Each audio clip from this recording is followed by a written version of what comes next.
오늘도 들려줄 주님의 말씀이 우리의 영혼을 풍요롭게 하기를 소망합니다. 사실은 진리의 말씀을 듣고 나누는 이 시간이 무엇보다도 복되기 때문에 여러분에게 그런 복이 임하기를 소망합니다.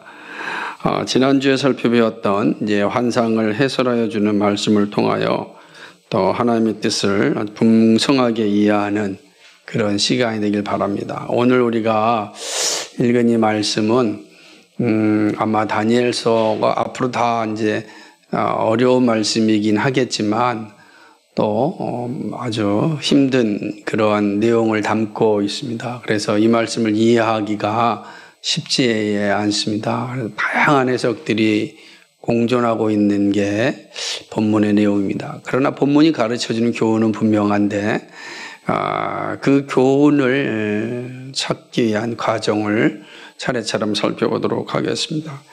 다니엘서 9장 1절로부터 19절까지는 다니엘이 예레미야서를 읽다가 깨닫게 됩니다. 70년이 차면 이스라엘 백성들이 이제 해방을 얻게 될 것이고 다시 고국으로 돌아갈 것이다 라고 하는 이 놀라운 사실들을 알게 된 다니엘은 이제 금식을 선포하고 기도합니다. 다니엘이 금식 기도를 한 것은 다른 목적이 아니라 아주 예레미야 선지자를 통하여 선포되었던 말씀입니다. 그것은 이스라엘 백성들이 우상 숭배의 죄에 빠졌고 하나님의 말씀을 순종하지 않으므로 결국은 나라가 참 패망하는 그런 자리에 이르게 된 사실을 알았습니다. 우리도 알다시피 예레미야 선지자가 이 하나님의 말씀을 전할 때는 요시야 왕 때, 요시야의 개혁이 일어나고 있을 시점에 예레미야 선지자는 동일하게 이 나라가 망할 것을 선포하게 됩니다. 그러니까 사실은 개혁이 지속되지 못함을 이미 보았던 그런 내용이라고 할 수 있죠. 그리고 선지자의 말씀처럼 나라가 망하게 되었습니다. 다니엘은 이 말씀을 다시 한번 묵상하면서 처절하게 하나님 앞에 회개를 합니다. 우리의 죄를 용서하여 주시고 우리에게 다시 한번 기회를 주십시오라고 하는 거죠. 그래서 다니엘 1장 19절의 기도를 이게 하나로 압축한다면 19절에 있는 말씀처럼 주여 들으소서, 주여 용서하소서, 주여 귀를 기울이시고 행하소서라고 하는 거예요. 이 짧은 말이지만 주여 들으소서라고 할 때 자신들의 죄에 대한 온전한 고백을 지금 다니엘이 하고 있습니다. 주여 용서하소서, 우리의 죄를 온전히 회개하오니 용서하여 주옵소서. 그리고 주여 행하소서라고 하는 것은 이제 용서함과 함께 하나님께 약속하신 대로 이 땅, 이 나라를 구원하여 주시고 해방시켜 주시옵소서라고 하는 그 간절함의 기도가 담겨져 있는 것을 이제 보게 됩니다. 다니엘에게 금식하고 기도할 때 하나님께서 이전에 환상 중에 본 그 사람, 즉 가브리엘이 저녁 제사를 드릴 때쯤에 이제 다니엘에게 나타납니다. 근데 이번에는 이 가브리엘이 와서 하나님의 말씀을 전하면서 이야기하기를 내가 너에게 지혜와 총명을 주려고 왔다 이렇게 말씀. 그러니까 가브리엘이 다니엘에게 온 이유를 분명하게 밝히는데 그것은 다니엘에게 지혜와 총명을 주기 위하여 왔다라고 이야기하는 것입니다. 그러면서 아주 의미심장한 말씀을 하는데 그것은 뭐냐면 다니엘이 기도를 시작할 즈음에 하나님께서 자신에게 명령을 내렸다라는 것입니다. 이 말은 어떤 의미죠? 다니엘이 기도할 때 이미 하나님께서 응답하셨다 이런 말씀입니다. 다니엘의 기도를 이미 다 들으신 하나님, 그 하나님께서 다니엘에게 응답하셨다. 그래서 이 지금 놀라운 말씀을 전해주고 있는 것입니다. 그러니까 사실은 이 장면을 보게 되면 하나님의 자녀들이 하는 모든 기도는 하나님이 다 들으신다. 그러니까 우리가 기도할 쯤 이미 하나님께서는 우리의 기도를 다 하신다. 이 사실을 다니엘의 모습을 통하여서도 우리에게 가르쳐 주고 있다라고 하는 것입니다. 가브리엘이 알려준 이 환상은 다니엘이 이전에 보았던 환상과는 조금 다른데, 그것은 뭐냐면 이미 이전의 환상에서는 로마 예수님이 오실 때까지의 역사를 차례대로 잘 설명하였고, 그리고 안티오코스 에피파네스로 인한 그 고난, 고통, 핍박이 있을 것이다. 그러나 그것이 끝나고 그리스도가 오신다라는 것을 말씀하였다고 한다면, 이번의 환상은 좀 더 이제 그리스도를 집중적으로 제시하고 있는 말씀이라고 볼 수가 있습니다. 가브리엘이 하나님으로부터 받는 말씀은 이스라엘을 위하여 70일회를 기한으로 정하였다는 말씀입니다. 70일회에 대한 이제 예언이 주어집니다. 70일회는 490년을 이제 의미합니다. 무슨 말이냐면 1회를 7년으로 잡았기 때문에 그렇습니다. 그래서 이제 7년에 70을 곱하면 490년이 되니까 이 역사를 490년의 역사로 보는 겁니다. 물론 이제 여기에 이제 또 어려움이 생기는데, 성경 어디에도 1회가 7년이다 이런 내용은 없습니다. 그렇기 때문에 이게 1회를 7년으로 삼고 70일회니까 490년이다 이렇게 말하는 건 되게 어려운 것은 사실입니다. 그런데 일반적으로 7년으로 생각하는 것은 지금 다니엘이 보고 있는 말씀이 지금 70년 해방에 대한 내용을 지금 읽고 있기 때문에 그러한 것입니다. 그렇다고 7일을 7일로 하기에는 너무 49일 지난 뒤에 이야기를 할 것도 아니란 말이에요. 그죠? 그러니까 이 내용은 또, 7주를 해도 마찬가지고, 앞에서 보았던 이 말씀과 아무것도 연결이 되지 않는 거예요. 그렇기 때문에 이게 7년으로 보고 490년으로 볼 때 앞에서 주었던 예언과 지금 이 말씀이 잘 들어맞게 됩니다. 그래서 일반적으로 이 71회를 1회를 7년으로 보고 70년에서 490년으로 이렇게 이해하게 되는 것입니다. 490년이 지나면 어떤 일이라는가? 허물이 그치고 죄가 끝나며 죄악이 용서되며 영원한 의가 드러나고 환상과 예언이 성취되고 지극히 거룩한 이가 기름 부음을 받을 것이다. 이렇게 말씀하고 있습니다. 24절에 보면 지극히 거룩한 이가 기름 부음 받는다. 기름 부음은 제사장, 왕, 선지자만 받지 않습니까? 여기서 거룩한 이는 누구를 의미하겠는가? 이제 예수 그리스도, 오실 예수 그리스도를 사실은 의미하는 것이죠. 다니엘이 지금 이 놀라운 사실을 이제 듣게 됐으니 얼마나 흥분되겠습니까? 이 말은 안티오코스 에피파네스를 비롯하여 사단의 도구들로 인하여 받아야 할 고통과 핍박이 끝난다라는 사실을 이제 보여주는데, 단지 끝나는 것만 의미하는 것이 아니라 영원한 의가 드러납니다. 영원한 의, 다시 말하면 하나님 나라에 들어갈 수 있는 의를 덧입게 된다는 말씀입니다. 그러니 이 놀라운 이 사실을 지금 들었을 때 다니엘의 심장은 어떻겠습니까? 그래서 나중에 살펴보겠지만은 죄가 끝이고 영원한 의가 주어지고 거룩한 왕이 오신다. 이것은 지금까지 이스라엘이 겪어야 했던 모든 것을 회복하는, 그죠? 그러한 날이거든요. 근데 거룩한 이는 어떤 분입니까? 이미 끊임없이 성경에서 가르쳐 주셨던 선지자를 통하여서 말씀하셨던 메시아를 의미하는 거예요. 메시아가 온다는 거죠. 거룩한 이 메시아, 기름 부음 받은 자 메시아가 온다.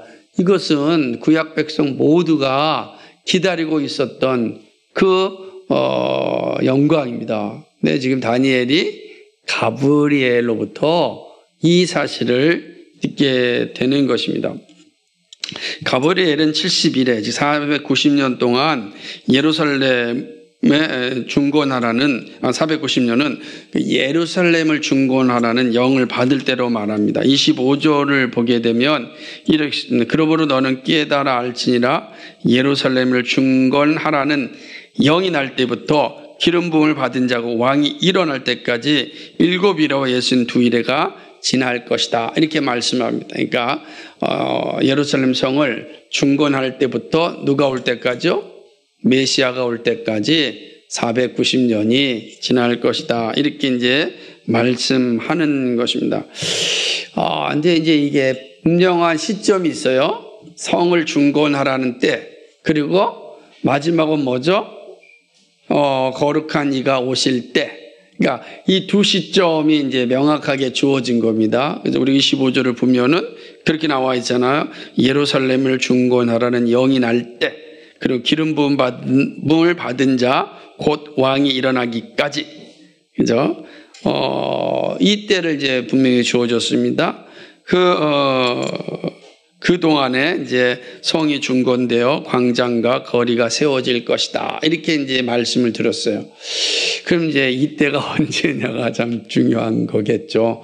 이 기간을 명확하게 이해해야 예수 그리스도가 정말 그 메시아인지를 알 수 있는 것 아니겠습니까? 그러면 이제 시작점을 찾아봐야 되는 거죠. 그러니까 예루살렘 성이 중건할 때는 언제인가요? 우리가 그러니까 다니엘이 이 말씀을 들을 때부터 예루살렘 성이 중건할 때가 언제인지를 볼 때는 세 번의 이제 조소가 있습니다. 자, 바벨론으로 이스라엘 백성들이 포로로 잡혀올 때 예루살렘 성이 파괴되었잖아요. 그러니까 예루살렘 성을 다시 중건하라라고 할 때는 첫 번째 언제냐? 고레스 왕의 조소가 있잖아요. 가서 예루살렘 성을 중건하라 이렇게 조소가 내립니다. 이 첫 번째 조소이거든요. 그러니까 이때가 이제 사실은 BC 538년경이 됩니다. 여기 490년을 한번 더해 보십시오. 그죠? 어떻게 되겠습니까? 두 번째는 어떤 조소가 되냐면, 이때는 이제, 에스라 느헤미야 시대에 아닥사스다 왕 때에 두 번의 조소가 내립니다. 첫 번째는 에스라, 이제 두 번째는 느헤미야가 이제, 조소를 받고 오는 두 번의 조소가 있어요. 그러니까 이제, 한 번은 이제 458년이죠. 또 하나는 445년입니다. 그러니까 고레스 왕으로부터 시작을 해서 한 80년에서 100년 뒤가 이제 이런 조소를 받는 겁니다. 그럼 이제 세 시점이 있지 않겠습니까? 그러니까 분명히 다니엘은 490년 후에 메시아가 올 것이다 라고 얘기를 했으니까 그 올 때 490년 생각하는 건 예루살렘 성이 중건할 때부터 490년이니까 이때가 중요한 거예요. 예루살렘 성이 언제 세워지는가. 그런데 성을 중건하라고 하는 때는 세 번이나 있었다고요. 언제가 다니엘이 받은 그때인가. 이게 참 어렵습니다. 되게 어려운 거예요. 그러면 보통 이제 일반적으로 조금 보수적인 해석은 고레스 왕의 칙령 때부터를 이제 잡습니다. 근데 고레스 왕 때 칙령으로 잡으려면은 어떤 경우를 해석을 해야 되냐면, 그러면 이 바사 왕국의 통치 기간이 얼마나 되느냐가 이제 중요한 관건이 되는 겁니다. 이게 보통 일반 역사가들을 볼 때 타키투스 같은 사람들은 한 230년 정도의 통치 기간이 있었다 이렇게 보는 겁니다. 그렇게 되면 이게 너무 안 맞는 상황이 되는 거예요. 여기부터 시작해서 예수님이 오실 때까지 기간이 안 맞아요. 이미 예수님 오시기 전에 450년 끝난다든지 이 날짜가 맞지 않습니다. 그러니까 이제 아니다. 그 통치는 한 130년 정도가 될 거다. 이렇게 보는 분도 있어요. 그러니까 이게 그럼 일반 역사가들의 해석을 부정하게 되는 어려움이 있으니까 그래서 그거를 받아들인다면 이 조서는 첫 번째 고레스 왕 때 조서가 아니라 두 번째나 혹 세 번째 때가 더 합당할 거다. 이게 보는데 시간상으로 또 좀 더 본다 그러면 느헤미야 때 세 번째 조서 때가 가장 시간상으로 맞다. 이렇게 이제 주장하기도 합니다. 그러나 또 일부에서 이거는 일종의 상징적인 숫자이지 역사적인 기본 숫자 년을 말하는 건 아니다. 이렇게 얘기를 합니다. 그러니까 만약에 이제 좀 이 490년이라고 하는 역사를 단순하게 보게 되면 모든 것은 AD 70년으로 끝나버리는 거고, 그러지 않으면 여기에서 이제 우리가 무천년설 입장으로 볼 거냐, 역사적 전천년설 입장으로 볼 거냐에 따라서 490년의 해석이 좀 달라지게 됩니다. 종말의 때로 바라볼 거냐 아니면 AD 전체를 다 종말로 볼 거냐. 종말을 보는 건 똑같은데 시간상 어떻게 보느냐에 따라서 본문을 해석하는데 어려움이 있습니다. 그러나 어느 누구 하나 이 본문을 명확하게 이때다 말하지 못하는 게 지금까지 모든 학자들의 견해입니다. 그래서 모든 견해가 다 공존하고 있다. 그래서 공존하고 있어요. 그래서 이 때를 정확하게 어떻게 보는 것이 합당한지 참 힘든 부분입니다. 저는 이게 보면서 이렇게 공부하고 볼 때에 이게 그러니까 느헤미야 제 3차 조소 때 보는 게 일반 역사가의 관점에서도 맞는 것 같아요. 그러나 이렇게 볼 때에 또 동시에 그러면서도 이거를 단지 마지막 종말의 시대까지 연장할 수 있지 않을까. 그러니까 왜 그렇게 보냐면 이게 AD 70년으로 모든 게 끝나는 거로 보는 그 일반적으로 보수적인 해석이라고 한다면 이 부분에 있어서만큼은 좀 더 확장된 기한, 종말에까지 이 부분을 보는 것이 좀 더 본문을 이해하는데 옳지 않을까 이렇게 이제 생각을 합니다. 그러니까 그만큼 본문을 이해하고 해석하기 참 어렵다라고 하는 것은 이제 볼 수가 있습니다. 이렇게 이제 첫 번째 기간 기름 부음 받은 왕, 즉 그리스도가 올 때까지 7일에 동안 성읍이 재건이 됩니다. 그리고 이제 7일에 동안 49년 동안 이제 되는 거고, 그리고 이제 62일에 434년이 지나게 되면 이제 기름 부은 왕이 끊어지게 됩니다. 70일에가 거의 오게 되며 왕이 끊어진다라는 거죠. 그거 무슨 말이겠어요? 기름 부은 왕이 십자가에서 죽으시는, 예수님 죽으심을 이제 이야기하는 것입니다. 그럼 69일이잖아요. 70일에 전에. 그러니까 이것 때문에 또 해석이 좀 어려운 부분이 있습니다. 그러니까 71회에 과연 다 차서 끊어졌다고 한다면 이 날짜의 이제 연속성에 있어서 좀 어려움이 생기기도 하는 것입니다. 메시아가 십자가상에서 죽으신다라는 것이 62일에 434년 때 일어난다라고 이제 봅니다. 마태복음 23장 37절과 39절을 보게 되면, 마지막 39절을 보게 되면은 찬송하리이다 주의 이름을 오시느니 할 때까지 나를 보지 못하리라 이렇게 말씀하거든요. 그러니까 예수님이 십자가에 죽으실 때 이제 더 이상 예수님을 보지 못한다. 그게 바로 이것이 기름 부음 받은 자가 끊어진다라고 하는 그런 내용이 되는 겁니다. 오늘 말씀에 있는 것처럼 다니엘에게 보여준 환상이 사실은 예수님의 십자가에서 이루어졌다 이렇게 이제 볼 수가 있죠. 그러니까 490년 후에 예수님께서 십자가에서 죽으신다라고 하는 거죠. 그런 후에 오늘 26절을 보면 장차 한 왕이 백성이 와서 또 성읍과 성소를 무너뜨릴 것입니다. 그러니까 자 49년 동안 우리가 알다시피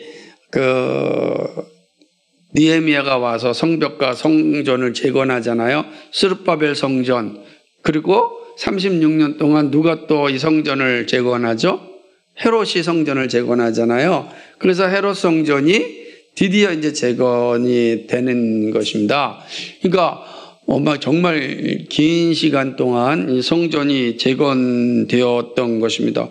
그런데 오늘 26절 말씀 보면 뭐라고 기록됩니까? 62일 후에 기름 부음 받은 자가 끊어질 것이며 장차 한 왕이 백성이 와서 그 성읍과 성소를 무너뜨릴 것이요 그의 마지막은 홍수의 휩쓸림 같을 것이며 또 끝까지 전쟁이 있으리니 황폐할 것이 작정되었다 이렇게 말씀하는 거예요. 그러니까 이게 전쟁으로 인하여 완전히 예루살렘 성전이 황폐하게 될 것이다. 그럼 이때가 언제냐 도대체 이 보겠죠?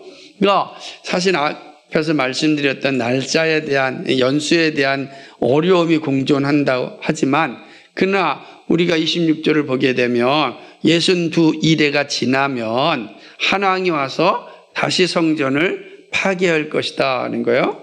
그러니까 이 말은 그리스도가 십자가에서 죽으시고 그 이후에 와서 이 성전이 무너질 것이다. 이런 이제 예언을 하는 것입니다. 예수님께서 마태복음 24장 15절에서 이렇게 이야기하셨어요. 그러므로 너희가 선지자 다니엘이 말한 바 멸망에 가증한 것이 거룩한 곳에 선 것을 보거든 있는 자는 깨달을진저라고 하였습니다. 그러니까 멸망에 가증한 것이 거룩한 곳에 선다는 게 뭐예요? 성전이 다 무너지고 거기에 뭐예요? 이제 이방인들이 그 성전 위에 서 있을 것을 예언했다. 그러니까 지금 다니엘의 이 말한 예언이 이제 나중에 오방부에 가서 계속된 예언을 통해서 살펴보겠지만, 그러니까 이 예언의 말씀 앞에 지금 우리가 볼 때 그러면 예루살렘 성전 자체가 다 무너질 것임을 이야기하는 것입니다. 그럼 언제 이런 일이 일어날 것인가? 놀라운 것은 예수님께서 말씀하시기를 이 성전이 돌 위에 돌 하나도 없이 사라질 것이다 이렇게 말씀하셨다고요.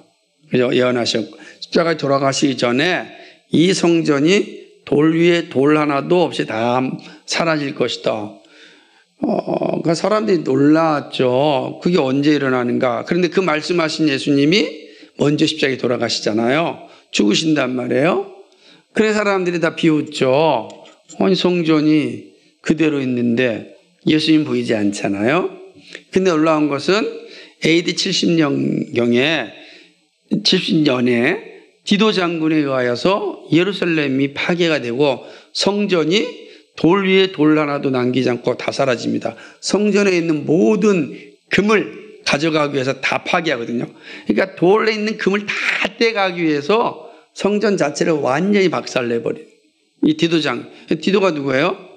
바로 로마의 황제가 되지 않습니까? 그러니까 결국 예수님이 다니엘에게 보여줬던 예언대로 정말로 예루살렘 성전이 완전히 황폐화가 되죠. 전쟁이 일어나고 예루살렘 성전은 다 황폐하게 되는 겁니다. 그러니까 거룩한 이가 끊어지고 그리고 예루살렘 성전이 돌 위에 돌 하나도 남지 않고 다 무너진 이 사건이 사실은 역사 속에서 일어나는 것을 보게 됩니다. 그러므로 27절 보게 되면은 뭐라고 표현하고 있냐면 27절 말씀에 그가 강차 많은 사람들과 더불어 한 일해 동안의 언약을 굳게 맺고 그가 그 일의 절반에 제사와 예물을 금지할 것이며 라고 하고 있는 거예요. 그러니까 이게 이제 참 어려운 거예요. 그러면 한 일의 반이면 어떻게 되는 거예요? 3년 6개월이겠죠. 3년 6개월 동안 일어날 일인데 뭐라고 얘기하냐면 한 일해 동안의 언약을 맺고, 그러니까 한 일이면 7년인데 맺고 그가 그 일의 절반에 제사와 예물을 금지할 것이다 그랬어요. 남은 7년 동안 뭐예요?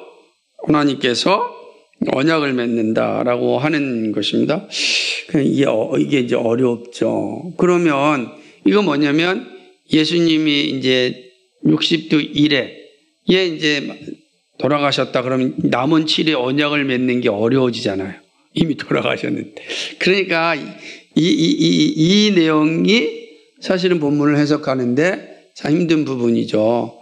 그러다 보니까 이 부분에 대한 이해가 이제 여러 갈래 존재하는 겁니다. 상징적으로 봐야 된다라고 하는 내용이 나타나게 되는 것이죠. 그러니까 우리가 이 본문을 좀 이해할 때는 어쨌든 예수님께서 살아계실 때 마지막 일에 대한 예언이 사실은 나타나는 것을 보게 됩니다. 뭐냐면 예수님께서 이제 십자가에 돌아가시기 전에 제자들과 마지막 성찬식을 하면서 언약을 맺지 않습니까?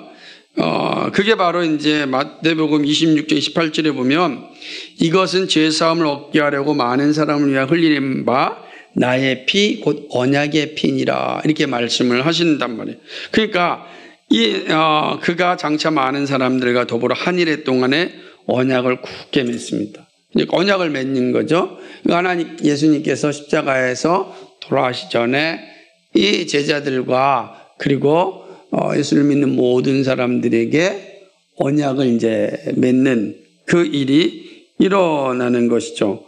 그런데 다니엘이 또 들은 건 뭐냐면은 여기 10절 보면은 그가 그 일의 절반에 제사와 예물을 금지할 것이다 이렇게 말씀하고 있어요. 그렇죠? 그러니까 이게 이제 또 들은 겁니다. 그때에 3년 반 남은 3년 반에 어떤 일이 일어나냐면 제사와 예물이 금지된다라고 하는 것이죠. 이게 어떤 의미일까? 그러니까 예수님이 이걸 다 성취하신 건데 다시 말하면 이런 의미를 함의하고 있는 겁니다. 예수님은 십자가에서 모든 율법의 요구를 다 순종하셨잖아요. 그죠? 더 이상 이제 제사를 드릴 필요가 없어요. 예수님이 영원한 제물이 되셨기 때문에 더 이상 이제 제사를 드릴 필요가 없죠. 그 내용이 말씀하는 겁니다. 그래서 제사와 예물을 금지할 거다. 폐지되는 겁니다. 그런데 이게 역사적으로도 어떻게 이해할 수가 있냐면 예루살렘 성전이 다 파괴됐잖아요. 성전이 파괴되면 어디서 제사를 드립니까? 제사를 드릴 수가 없는 거죠. 그러니까 AD 70년을 기점으로 해서 지금까지도 이스라엘은 제사를 못 드리죠. 성전 제사는 다 못 드린단 말이에요. 성전이 있어야 제사를 드리죠. 근데 놀랍게도 지금 이스라엘 산 위에는 성전이라고 있는데 그 성전이 어디 거예요? 지금 이슬람이잖아요. 그러니까 성전 제사를 지금 또 못 드리죠. 예수님 말씀하신 것처럼 더 이상 이스라엘에서는 예물과 제사가 드려지지가 않는다라고 하는 거죠. 유대의 제사가 중단되었음을 이제 볼 수가 있는 것입니다. 그 놀라운 사실이 마태복음 23장 37절과 24장 2절에 기록된 말씀. 이게 다 읽지 못하겠습니다만 24장 2절을 보게 되면 이렇게 됐습니다. 너희가 이 모든 것을 보지 못하느냐? 내가 진실로 너희에게 이르노니 돌 하나도 돌 위에 남지 않고 다 무너뜨려지리라. 이렇게 말씀. 그러니까 예루살렘 성전이 돌 위에 돌 하나 남지 않고 다 무너졌으니까 더 이상 거기에 유대인의 제사가 드려지지 않는 것입니다. 그죠? 그런데 여기 또 뭐가 되냐면 제사는 더 이상 드려지지 않는데 27절 하반절에 보면 또 포악하여 가증한 것에 날개를 의지하여 설 것이며 이렇게 기록되고 있어요. 그러니까 아주 포악하고 가증한 것들이 나타난다라고 하는 것이죠. 이 말은 어떤 의미겠습니까? 가증한 것, 포악하고 가증한 것이 날개를 의지하며 설 것이다. 남은 3년 6개월은 그렇다는 거예요.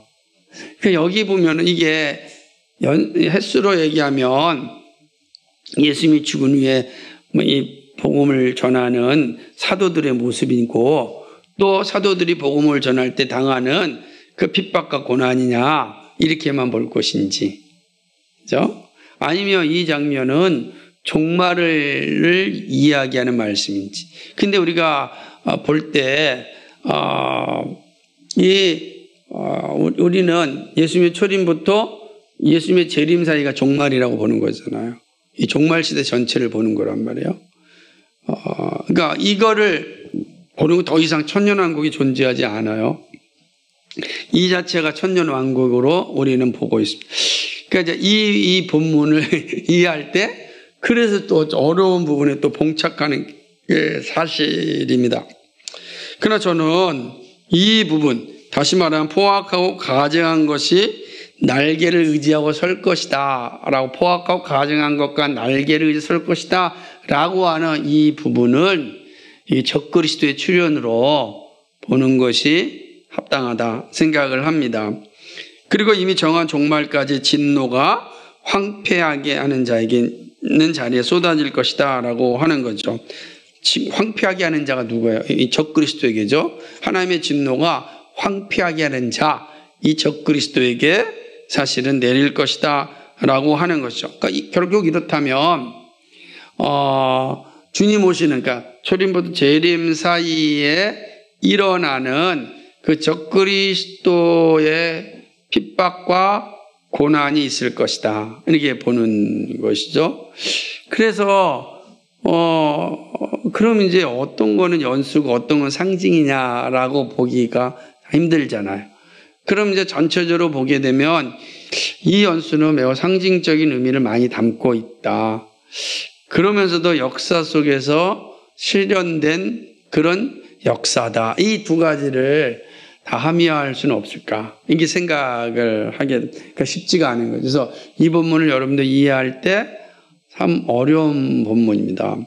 자유주의 신학자들은 이 본문 자체가 이미 과거에 끝난 거라고 보는 거고, 그리고 이제 조금 상징적으로 보는 학자들은 이게 AD 70년까지 일어난 역사를 보는 거고, 그리고 조금 역사적으로 전천년설을 주장하는, 그러니까 천년왕국이 있을 것이다, 그러니까 실제적으로 천년 있을 것이다 라고 하는 분들은 종말까지 확장하는 것이고, 그래서 예언이기 때문에 참 어렵다.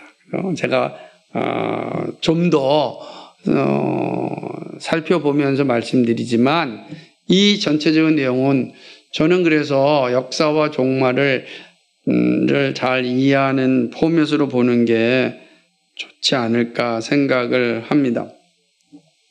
그러니까 결국은 이제 이 마지막 3년 6개월 동안은 포악한 자들이 교회를 핍박하게 될 것입니다. 하지만 하나님의 진노가 이들에게 임할 것이고 이들은 영원한 무저갱에 갇히게 된다라고 하는 거죠. 그러니까 가브리엘부터 다니엘이 받은 이 환상은 이스라엘의 회복을 넘어 그리스도의 오심을 준비하고 정한 때에 이뤄진 종말을 보여줍니다. 하나님의 역사는 일반 역사를 넘어서 구속의 완성을 향하여 달려갑니다. 다니엘이 들은 말씀은 신약시대에 성취되었습니다. 동방의 박사들은 예수님의 나심을 살펴보고 예루살렘으로 와서 베들레헴을 갑니다. 율법에 능통하였고 성전에서 늘 기도하고 준비하였던 시므온과 경건한 여인 안나가 주님을 만나게 됩니다. 예수님은 다니엘의 말씀을 이용하여 고난의 시기를 준비하라고 말씀하셨습니다. 24장, 마태복음 24장이 그런 내용입니다. 그러니까 우리가 이제 이러한 70일에 대한 이 말씀을 통하여서 이게 참 기간을 해석하기는 어렵고 확정하기는 어렵지만 그러나 매우 중요한 것은 하나님께서 70일에라고 하는 사실을 알려주셨다는 사실입니다. 여기에 중요한 관점이 있는 거예요. 자, 오실 메시아에 대한 예언이 끊임없이 구약에 말씀되어 있지만 언제 오냐라고 하는 거예요. 그때 하나님께서 다니엘에게 오실 때가 70일에가 차면 올 것이다 이렇게 말씀하셨다. 그러면 이제 그 기간은 우리에게 약속된 기간이 주어졌잖아요. 70일에 기다릴 수가 있죠.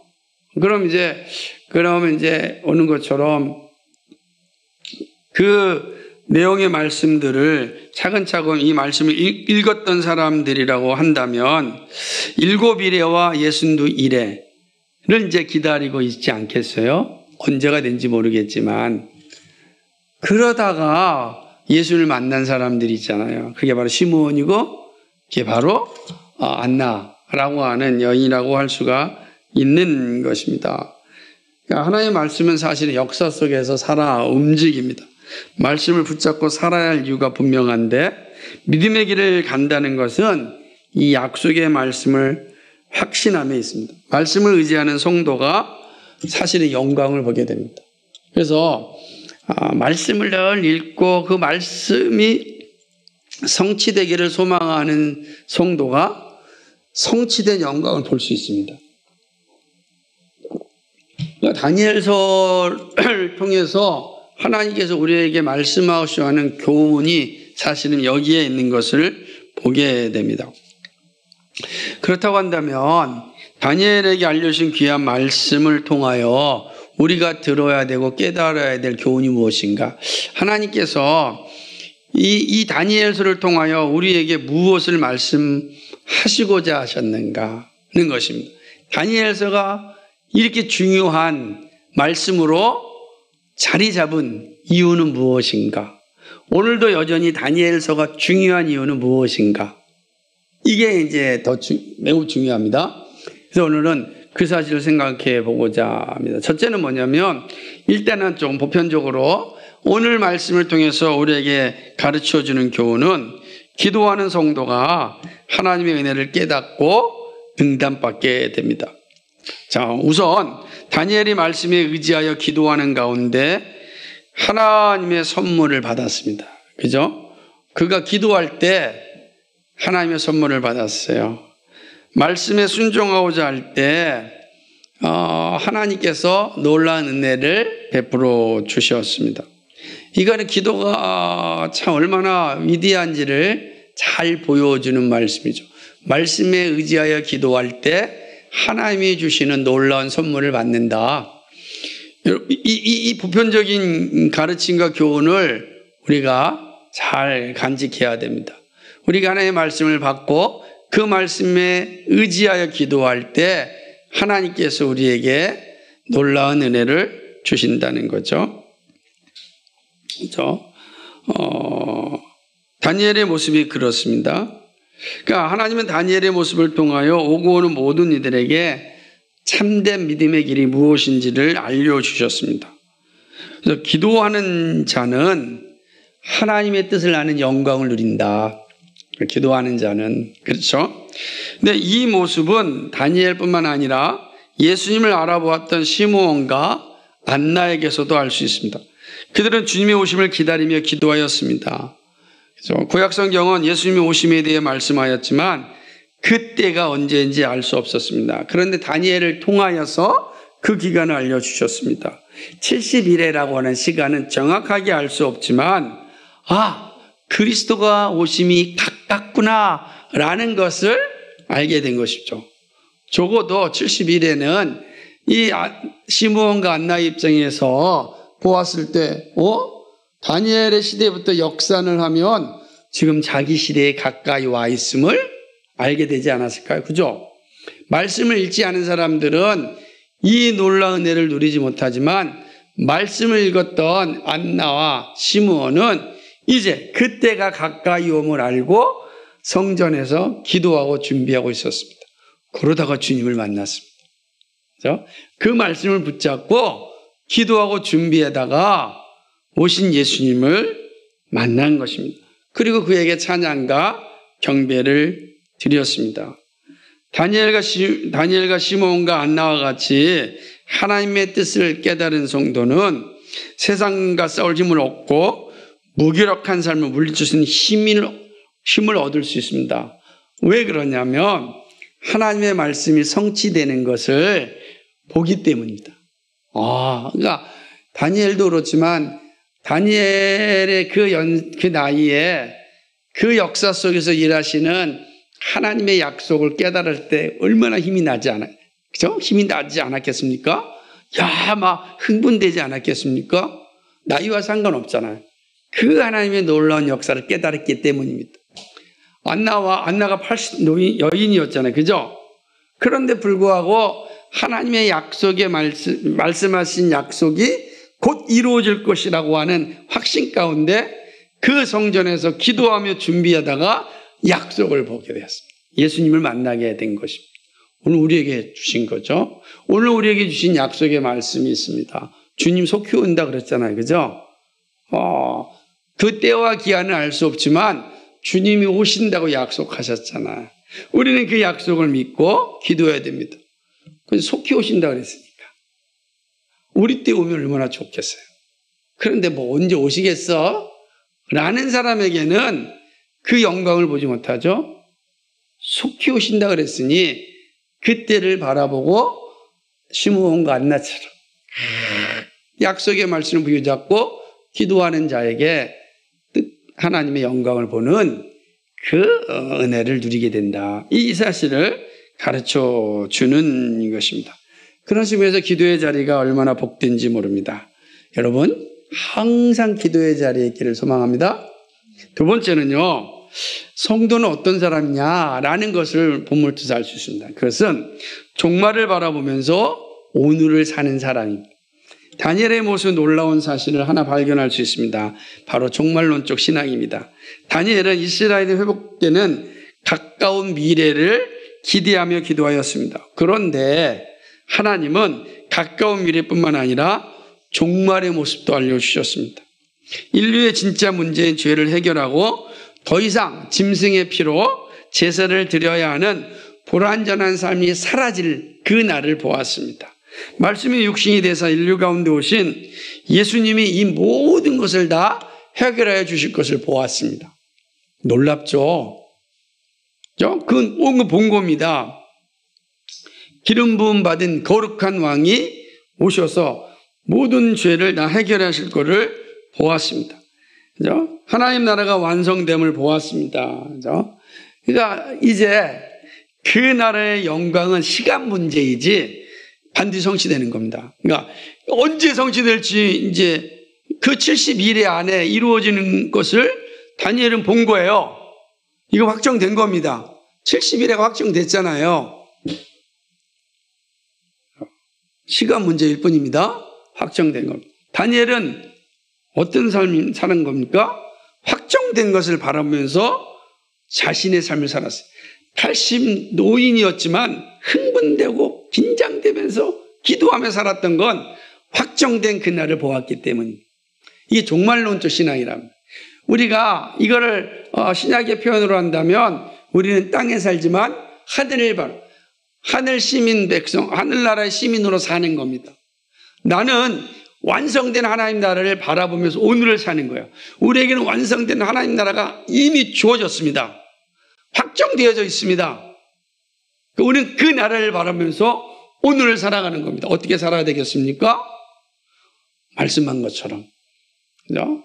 우리는 이 땅에 하나님께 약속하신 대로 창조 경륜을 이루면서 살아가는 거예요. 개혁과 복음을 통해 하나님 나라를 건설하면서 우리는 그 확정된 그 나라 안에 살아가는 겁니다. 그러니 우리의 삶이 우울하거나 혹은 우리의 삶이 절망하거나 그럴 이유가 하나도 없습니다. 우리는 이미 확정된 하나님의 백성이고 주어진 그 영광 속에서 살아갑니다. 그러니까 항상 우리의 삶은 종말을 바라보면서 오늘을 살아가는 이 종말론적 신앙을 가지고 사는 그 모습을 우리에게 잘 보여준 게 누구냐? 다니엘이라는 거예요. 다니엘. 그러니까 자기 상황을 절망하지 않은 거예요. 왜? 나는 이미 확정된 그 영광 속에 들어가 있어요. 근데 지금 내가 그 영광을 준비하며 살아가는 삶입니다. 그러므로 우리의 삶의 환경이 어떠하든지 우리는 절망할 이유가 없다고요. 우리는 이미 영광스러운 나라에 들어가 있기 때문입니다. 그 약속을 받은 사람이라. 그러니까 그 약속을 받으면서 오늘 살아갑니다. 여러분 한번 생각해 봅시다. 우리가 잘 예로 여러분이 참 이게 적절한 예가 되진 않아요. 경쟁주의 사회이니까. 그러나 대학 시험을 봤습니다. 수시를 딱 봤는데 합격증이 딱 됐어요. 그러면 어떻게 살아갑니까? 학교 들어가기 전까지 룰루날라지. 룰루날라. 그죠? 얼마나 신나고 즐겁습니까? 이미 나는 확정됐으니까. 그러면 거기에 두 가지 삶이 있는 거죠.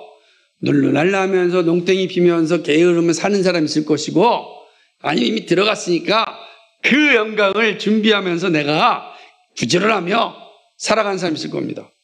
하나님 나라의 백성으로는 어디에 있어야 되겠어요?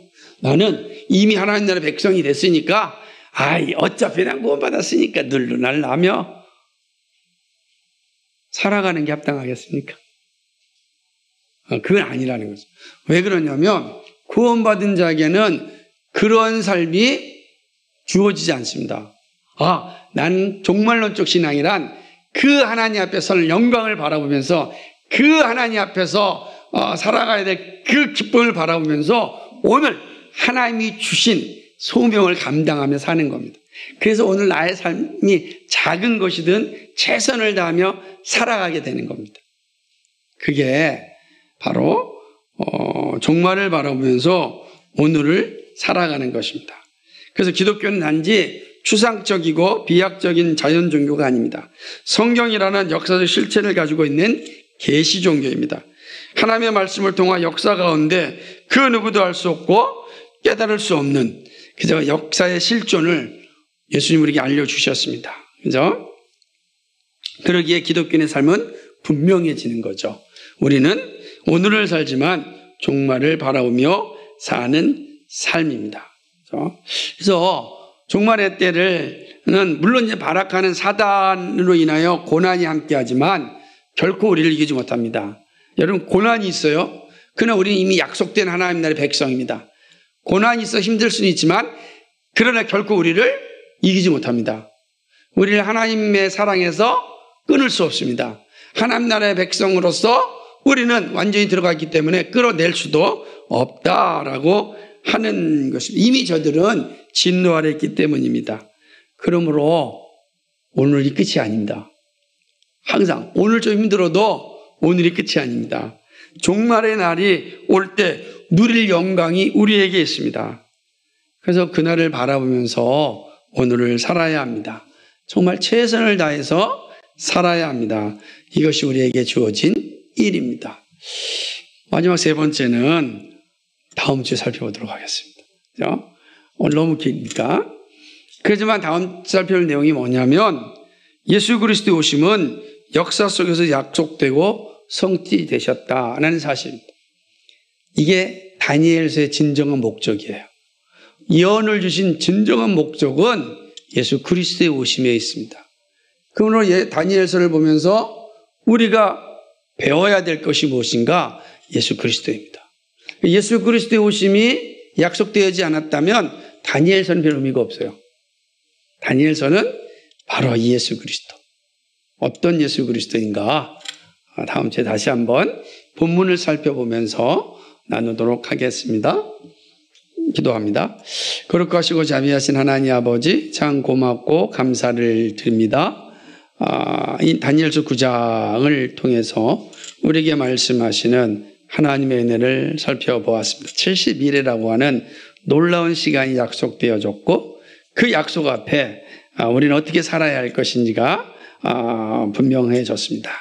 종말의 시대에 하나님의 진노가 임하는 그 마지막 심판 때 정말 그리스도인은 어떻게 살아야 될 것인가? 우리의 답은 분명합니다.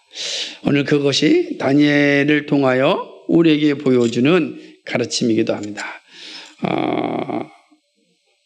정말로 다니엘이 보여줬던 믿음의 선배들이 보였던 그 아름다운 삶, 늘 말씀을 깨닫고 말씀에 의지하여 기도하였던 그 복된 삶, 그리고 오늘을 살지만 늘 종말을 바라보며 살았던 그 삶, 하나님 오늘 우리가 잊지 않게 하여 주시고 그 믿음의 자리에 굳게 설 수 있도록 인도하여 주옵소서. 감사드리며 예수 그리스도의 받들어 기도하옵나이다. 아멘.